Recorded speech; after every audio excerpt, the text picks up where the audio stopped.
नमस्कार, मैं प्रियांशा लाजस और आप देख रहे हैं न्यूज प्लस 21। आइए एक नजर डालते हैं देश विदेश व राज्य की दिन भर की 21 प्रमुख खबरों पर। छत्तीसगढ़ में सबसे कम बेरोजगार CMIE ने 0.7% बताई प्रदेश की बेरोजगारी दर, यह देश में सबसे कम। रमन सिंह का राहुल गांधी पर हमला, बोले राहुल गांधी को कंफ्यूजन है कि भारत राष्ट्र है कि नहीं, कांग्रेस को मुख्य प्रतिद्वंदी मानने से भी इनकार। हेलीकॉप्टर खरीदी की होगी जांच, लिखित शिकायत पर सीएम भूपेश ने दिया भरोसा, खरीदी प्रक्रिया में घोटाले का आरोप। एयर इंडिया ने दी सीनियर सिटीजन्स को राहत, टिकट बुकिंग में बेसिक प्राइस पर 50% की छूट। चैंपियन निखत जरीन से मिले पीएम मोदी, युवा स्टार ने शेयर की सेल्फी, मुलाकात के लिए कहा शुक्रिया। सोनिया गांधी राहुल गांधी को ईडी का समन, कांग्रेस ने बताया बदले की राजनीति, भाजपा बोली वे दोषी हैं। मंकी पॉक्स एक जूनोटिक बीमारी है, नेचर को डिस्टर्ब करने से फैल रहे हैं ऐसे वायरस, एक्सपर्ट्स का दावा। सौरव गांगुली के ट्वीट से कंफ्यूजन, लिखा कुछ नया करने जा रहा हूं, BCCI अध्यक्ष पद छोड़ने की खबर उड़ी तो जय शाह बोले नहीं दिया इस्तीफा। भ्रष्टाचार के मामले में अनिल देशमुख के खिलाफ सरकारी गवाह बनने की वजह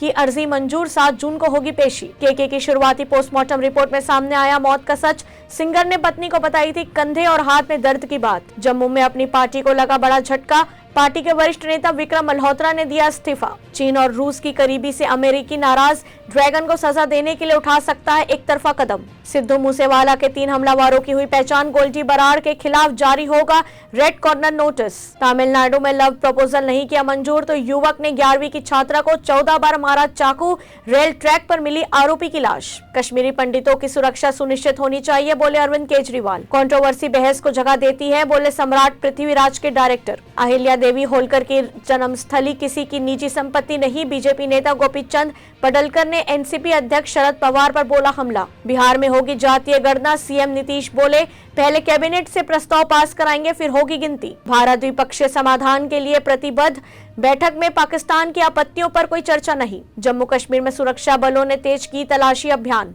रिया चक्रवर्ती को कोर्ट से मिली आईफा के लिए विदेश जाने की इजाजत, सुशांत सिंह राजपूत के फैंस हुए नाराज। ऐसी जानकारियों के लिए देखते रहिए न्यूज प्लस 21, आपके हक की बात।